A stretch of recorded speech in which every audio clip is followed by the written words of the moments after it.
Just off the coast of the mysterious Caribbean island of Haiti, the sea hunters dive to explore a conch shell-covered reef that could contain the last remains of another fascinating shipwreck.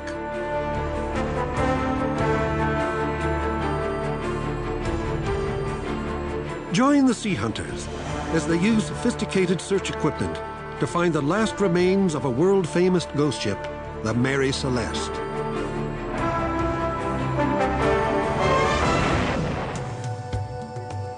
The hunt for the Mary Celeste begins in the United States in Highland Beach, Florida, where sea hunters John Davis and Mike Fletcher board the Ella Warley III, owned by businessman Alan Gardner.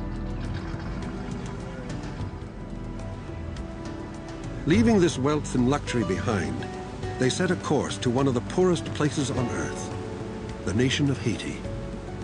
The waters of the Straits of Florida and the Windward Passage are calm as they start their crossing to Haiti. A small sailing vessel made another voyage under very different conditions in December 1884.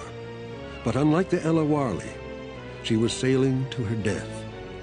Her arrival in Haiti would end a career of mystery and misfortune, the career of the cursed ghost ship, Mary Celeste.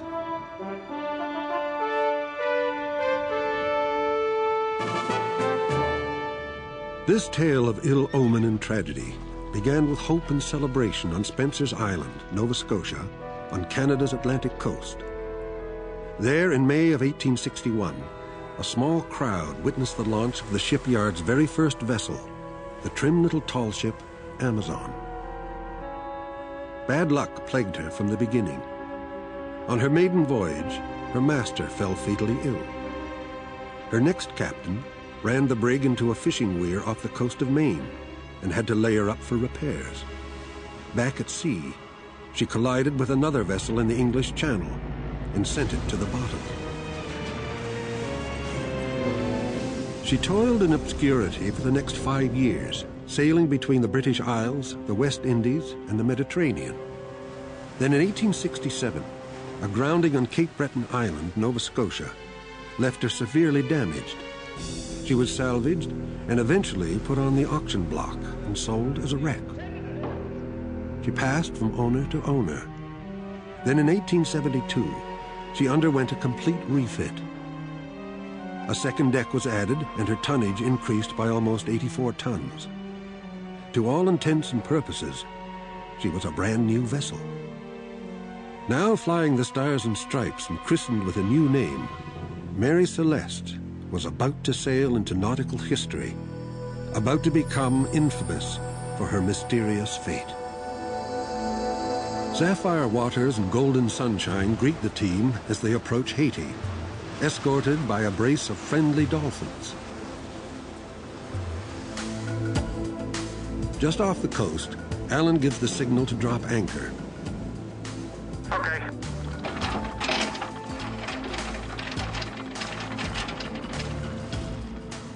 As arranged, the local water taxi approaches, bearing a familiar face.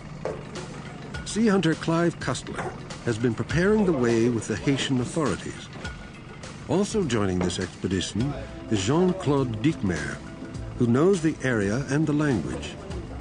The expedition team is now complete.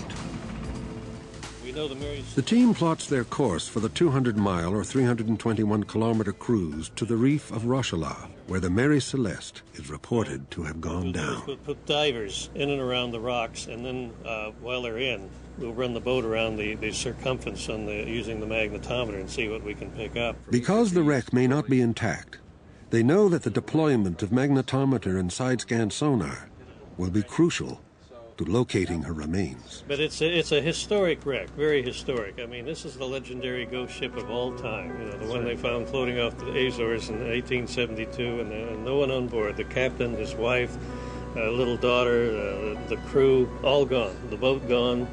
No trace of them whatsoever. She was called a cursed ship then. She had several bad accidents before she was almost completely rebuilt, and her name changed to the Mary Celeste. Everything that's ever gone near it has seen only trouble and woe, and that's why we brought you. That's right. Okay, so all the trouble and woe is going to fall on my shoulders. This is a great story of a cursed ghost ship, and I'm looking forward to writing another chapter in the story. So fitting it would end its days in the land of voodoo. There you go. The first voyage of the newly refitted Mary Celeste began on November 7th, 1872. Her new master was Captain Benjamin Briggs, a 38-year-old salt from a Massachusetts family of mariners. Briggs was of sturdy, God-fearing stock, a strict but respected captain.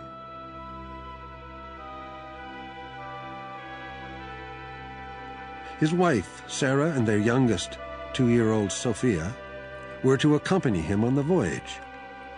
Mrs. Briggs outfitted the tiny captain's cabin with the necessities, her sewing machine, and a small melodeon for sing-alongs. The 7-man crew was a mix of American and German sailors, all well experienced and professional. Mary Celeste was hauling 1,700 barrels of raw alcohol to Genoa, Italy. Like all good captains, Benjamin Briggs kept a log. The entries were concise, but unrevealing.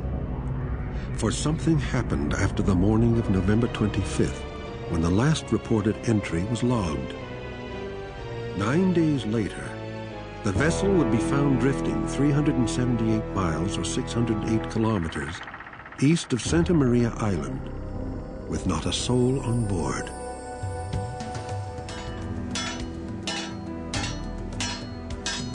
The clang of metal on metal does little to disturb Clive's meditation. He studies the charts in hopes of divining somehow the exact location of the Mary Celeste wreck. The old shipping and insurance records differ slightly in their location of the grounding upon the reef of Rochela. They plan to explore the whole reef, but have no idea what to expect, and 116 years of tides and currents will no doubt have their effect. The team has settled upon an area for the search, but Clive knows there are no guarantees.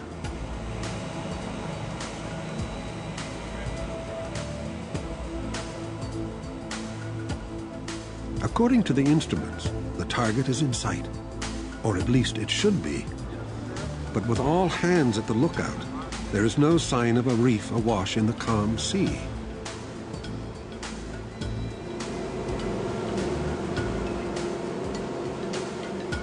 Clive at last spots a small island which appears to be inhabited. Stop. Jean-Claude hails some passing fishermen. The charts make no mention of an isolated community. No, but you want to go on an island to... Yeah. Ouais. On peut prendre un petit bateau, ça m'a pas aller dans l'île là. John, Mike, and Jean-Claude enlist the fishermen to take them to the island for a look around. As they leave Clive on the Ella Worley 3, they remember the tale of the sailors who ventured out in their dory to investigate the Mary Celeste.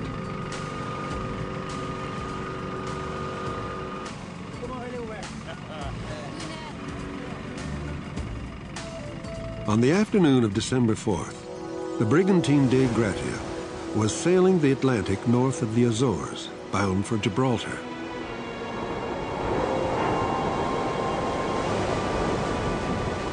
The vessel had come through days of bad weather, and the seas were still heavy. The helmsman, or the captain, David Morehouse, spotted a sail off the port bow. The distant vessel was sailing in a westward direction with a noticeable yaw, and her sails in disarray. Most of her sheets were furled, but some of her foresails were set, and others had blown loose. Even with no distress signal evident, Morehouse knew she was in trouble. He ordered the Dei Gratia closer. He repeatedly hailed the ghostly vessel, but received no reply. Finally, he ordered a boat lowered, and the first mate, Oliver DeVoe, and 2 crewmen pulled through the swells to the other vessel. Once aboard, DeVoe surveyed the eerie deck. Other than the wind in the rigging and the creak of timbers, the ship was utterly silent. Mary Celeste was deserted with every indication that the crew had left in a hurry. The ship's boat, sextant, and navigational tables were gone, but the crew's heavy weather gear and their pipes were still neatly stowed below. The dishes were washed, and the bunks were made, except for the captain's. 2 hatch covers were lying on the deck, and the captain's skylight was open. In the hold, the majority of barrels was accounted for and in good condition. Nowhere was there evidence of violence. Briggs was known as an experienced mariner. What could have inspired him to abandon a perfectly sound vessel, hazarding the lives of his wife, child, and crew to a small boat in heavy seas? For almost 130 years, the question has become one of the great mysteries of the sea. What became of the crew of the Mary Celeste? The fishermen are talkative. They seem pleased to have guests to bring home. As the team approach the island, they are amazed at the sight which greets them. This community of 120 men, women, and children all live on an island built completely of conch shells. They literally live on their harvest.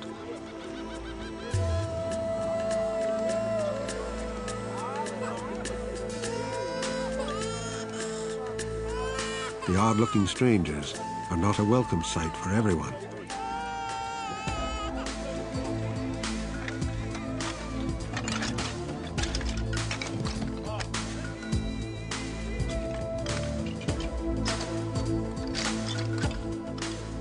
By North American standards, the poverty of the village is unbelievable.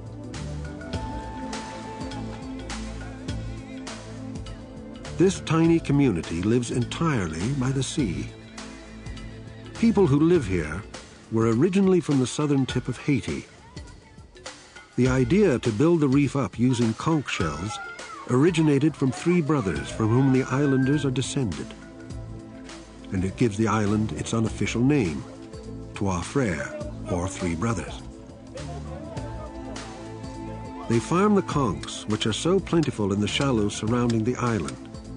They eat some of the meat and trade the rest for the basics they need to survive, and use the discarded shells to build up the reef and support their fragile homes.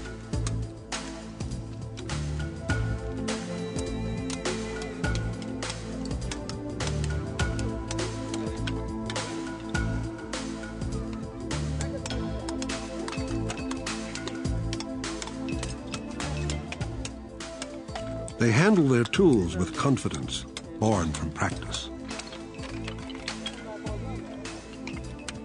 People who live here seem to find the economic and social aspects of the conch island preferable to living on mainland Haiti.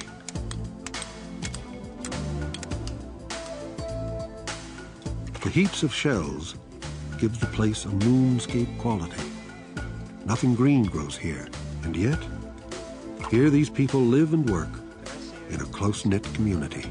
Yeah? She's going to put it on for us? We're going to get a shot of, after this, get a shot of the boat landing. Yeah, homemade. Beautiful. Nice work.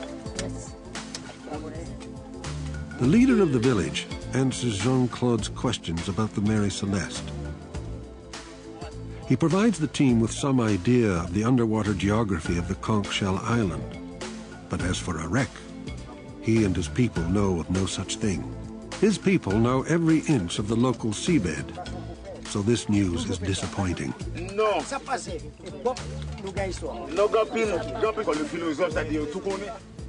He does mention an old anchor which lies in the shallows, but he doesn't know where it came from. This would be an obvious place to start.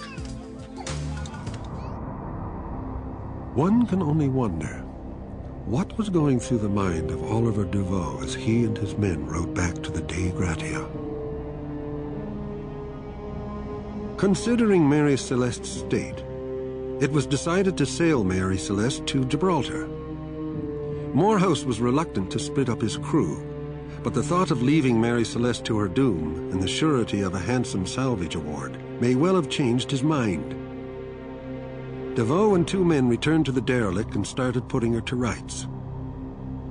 When Morehouse reached Gibraltar with Mary Celeste, he filed a claim for salvage, and hearings were scheduled by the court. The extraordinary circumstances surrounding the case aroused suspicions with the Queen's prosecutor. He was convinced foul play was at the root of the disappearance. Initially, he doggedly pursued the theory that the crew had gotten at the alcohol and in a fit of drunkenness murdered the captain and his family. Others insinuated that the Mary Celeste's captain and Morehouse had conspired to stage the abandonment and share in the salvage proceeds, or that some of Mary Celeste's own crew had mutinied and slaughtered the others on board. In the end, the court dismissed these accusations and cleared Morehouse and his crew of any suspicion. Nevertheless, Morehouse was only awarded £1,700 for salvage fees, less than half of the usual amount granted in such circumstances. As for the mystery of the missing crew, the court offered no solutions. Sailors are a superstitious lot, and for the rest of her career, the Mary Celeste was branded a jinx. Her owners would often have difficulty finding a crew willing to sail her.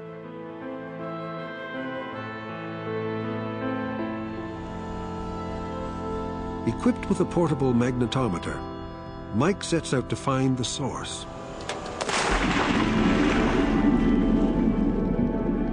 Any remnants of Mary Celeste may well be covered in decades' worth of coral growth.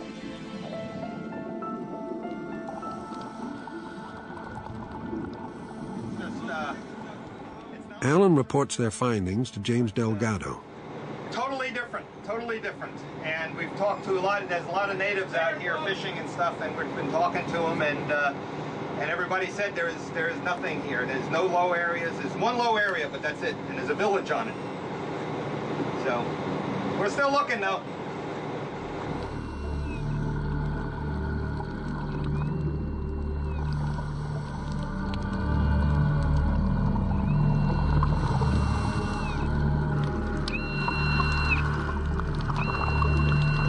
Mike patiently scans the bottom, his progress watched by puzzled fishermen. At last, his patience is rewarded. He also gets a reading off what appears to be a chunk of wood. It's not much, but it's an indication that they're on the right track. Could it be true that beneath this layer of coral and conch shells lies not only the remains of the Mary Celeste, but evidence of the criminal conspiracy that killed her? Put a spike in it. Yeah. Yep, okay. Looking better. That's the only reason why it's There's the wreck. That's the wreck. Yeah. That's good. Yeah, spike, brass spike. Wunderbar. That's it. Looking better. That's it. That's the wreck. Big sheets of copper. You got more copper sheeting? Oh yeah, big pieces. Really? That's probably what was good. What? Great, ballast stone? You gotta bring a couple back. Oh, you Yeah. found a wreck. Gosh. That is wonderful. Like Oh, there we go. Yeah. It's definitely in there. Something. I don't know. And it's covering a big area. It's not a 45-gallon drum. Between us and that boat, you'll Yep. see that high That's it. spot, Yep. and it's just forward of that, closer to us.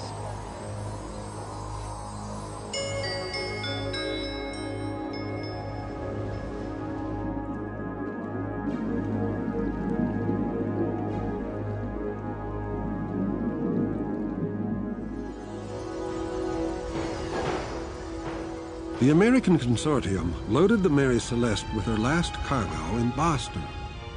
And such a cargo. Her manifest listed everything from casks of ale and tons of butter to cases of new boots and crates of hardware. The lot was insured for the princely sum of $25,000 by 5 different underwriters. As he approached Haiti in a dead calm and clear weather, the captain, Gilman C. Parker, ordered the helmsman to run the ship aground on the reef of Rochelaure. Once she was firmly fetched on the reef, Captain Parker ordered the crew to cut away the masts. Parker unloaded what he could sell.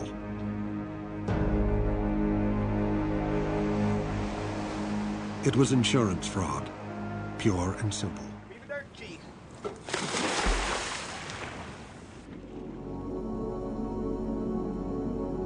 The team carefully measures off a search grid and then begin the painstaking task of looking for remnants. This shipwreck is in pieces. She must be found, one spike, one board, one copper plate at a time.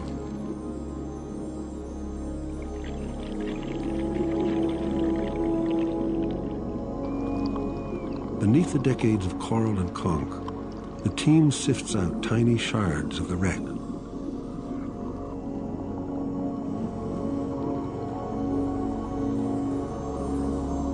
Some of the bigger pieces, such as this, are blackened and burned.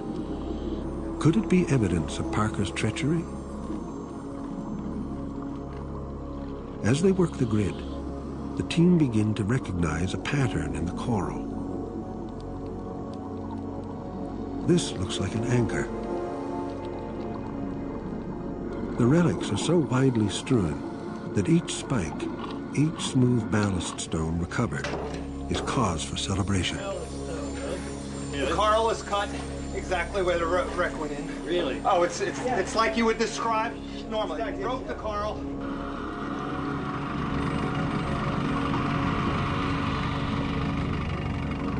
The pattern in the coral, as with the rest of their evidence, must be pieced and puzzled together.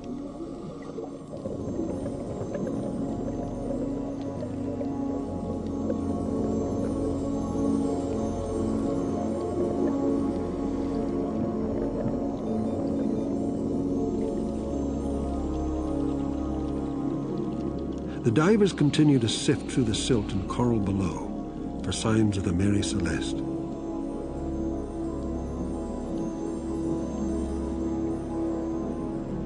Hers has always been a story of tantalizing fragments, daring the listener to fit them together. The team has recovered numerous bits and pieces, but can they be proven to belong to the ghost ship Mary Celeste? Alone with their thoughts underwater, the team members find themselves pondering the Mary Celeste mystery. What did happen that day in 1872? Why did Captain Briggs and his family abandon the seaworthy Mary Celeste? Numerous writers over the years have offered theories, including Arthur Conan Doyle, whose sensational tale did much to make her famous. Some have suggested mutiny and piracy at sea. Others drifted into the occult, laying the blame on the Bermuda Triangle or alien abduction. The truth is probably more logical. Many historians feel that the cargo of alcohol offers the key. Thinking that the vapors from his cargo of alcohol had filled the hold, turning the Mary Celeste into a floating bomb, Briggs may have panicked. So, he and his crew and family fled to the longboat while the vapors dissipated. At this point, something went terribly wrong. Somehow, the tether stretching from the boat and the ship parted, and Mary Celeste sailed off into infamy, leaving her crew and master to be swallowed up by the seas.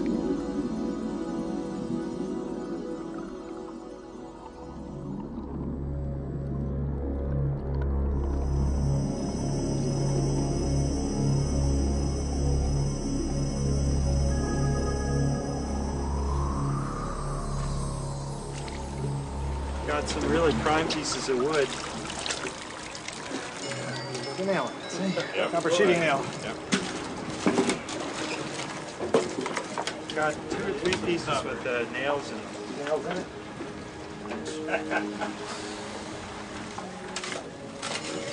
Pieces of wood that...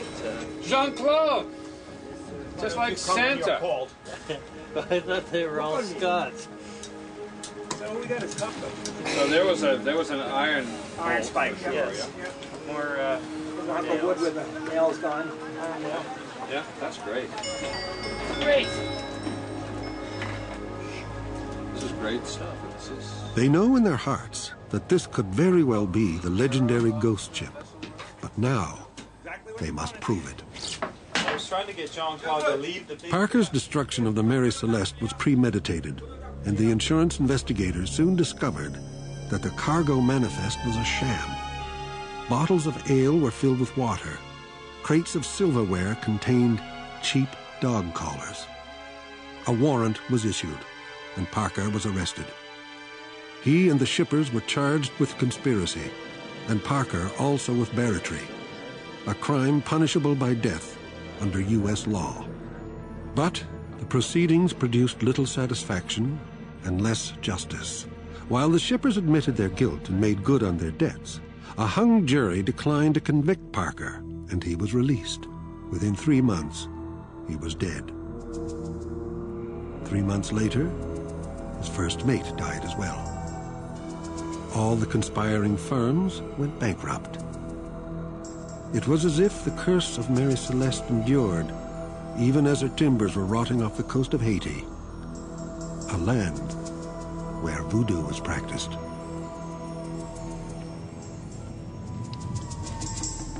Again, Mike? Got the center point, which is where we excavated the copper sheeting and the spikes, and then you have the 4 points of the compass at 14 meters out from the center line. And the natural harbor that the Haitians are using basically lines right up to the center of the site, where we find scattered bits of iron and copper and wood. And Alan, you got the exact position, straight up and down over where we excavated exactly where we are. Copper. Yes. The location of every article recovered has been carefully plotted, which has enabled the team to diagram the position of the brig when she went down. Prior to this expedition, the only clue to her position was the captain's report that he drove her plumb on the center of the reef. Over the last 2 days, the team has used GPS to fix and record the exact position of this shipwreck remains. Mike will now remove the buoys from the site. As the Ella Worley raises anchor, the team takes a last look at the reef, which may have claimed the Mary Celeste. This barren reef, now the precarious home of a fishing community, is a tangible example of the ebb and flow of history. One community built on the bones of those that came before. For the sea hunters, there is no greater satisfaction than giving voice to the relics of the past. Displayed on the deck are the tiny artifacts of some once proud ship. Now more a part of the sea bottom than wood and iron, they must be bathed in seawater to keep them from drying out and crumbling. Chunks of timber, some still bearing scorch marks, ballast stones, spikes, and copper sheathing. Perhaps tangible pieces of a ship of legend. A campfire ghost story made real once more. This leg of the search will take them back to the homeland of the vessel, to Nova Scotia, Canada, to Halifax.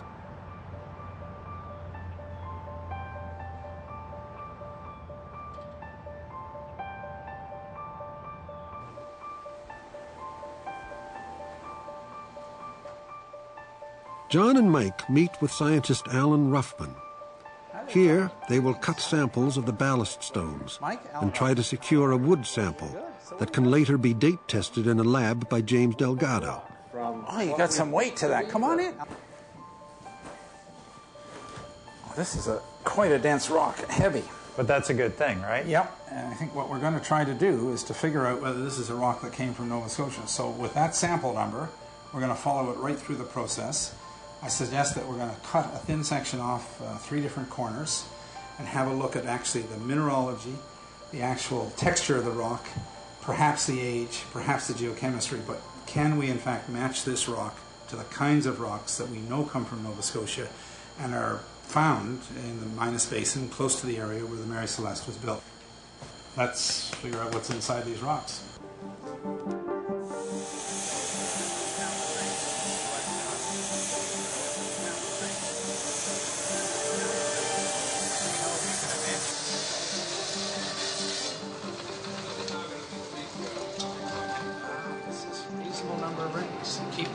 pieces. This is actually another piece of wood. Yep. Finally, the team discover a piece willing to part with her secrets. But here, you see from here, 10, 20, 30, 40, 50. This is dateable. This is dateable. That's wonderful. This is a tremendous stroke of luck. They have a piece suitable for dating and 12 samples to be tested for species type. This is what we've done here, is we've gone right through the middle of the whole sample. And the question is this type of wood the kind of wood that might have grown in Nova Scotia, might have been put into the Mary Celeste? Is it a wood that's totally exotic to Nova Scotia and therefore may have no relationship to the vessel? If it is wood that could be in the Mary Celeste, then we'd like to know what age it is. And we want to match this tree ring sequence, the dendrochronology, with a known chronology in this particular type of wood and see if we can put an age on each one of those rings. This is the wonderful thing about tree ring work, is that in fact each tree ring represents an individual year. So if you're able to date it, you'll actually know which age each of those tree rings are. And of course for this study, we want to know that the wood is older than the building date of the Mary Celeste, so that this is wood that could have been in the vessel, as opposed to being much younger and therefore perhaps from another vessel unrelated. So this is where we're headed.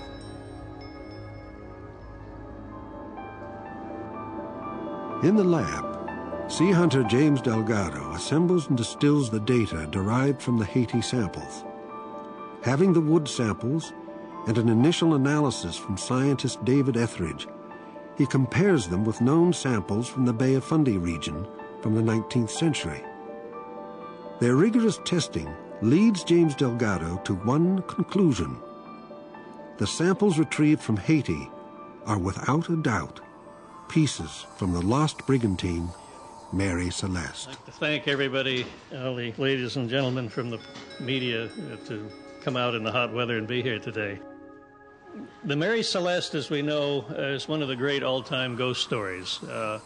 We've always heard of the Flying Dutchman, which was myth, but the Mary Celeste is fact. Found floating offshore off the Azores in 1872 with no one on board, her crew of 6 gone, her captain, Benjamin Spooner Briggs, and his wife and young 2-year-old daughter all had vanished and had never been found. The Board of Inquiry, of course, came up with all sorts of scenarios to it, everything from mutiny to, murder to mayhem. But the story pretty much is they abandoned the ship for whatever reason, and then the ship sailed off and left them. So it's a great story, and one that will continue to haunt future generations for a long, long time to come.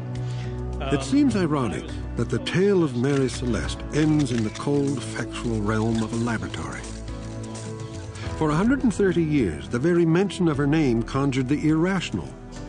She was inextricably linked to the occult, to ghostly fantasy. For generations, the mystery surrounding the disappearance of Briggs, his family, and crew epitomized the unexplainable.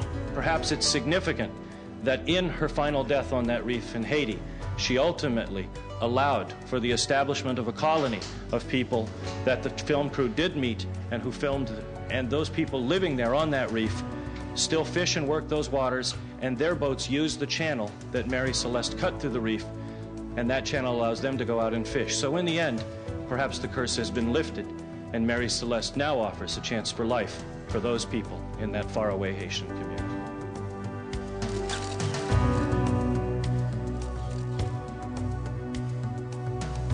The problem with looking for a shipwreck is they're never where they're supposed to be. And you make all these great plans because you figure everything is the same as it was 130 years ago.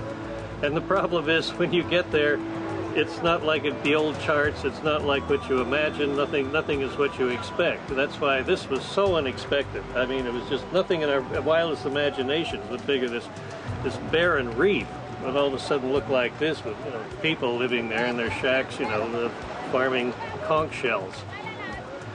So would you believe it?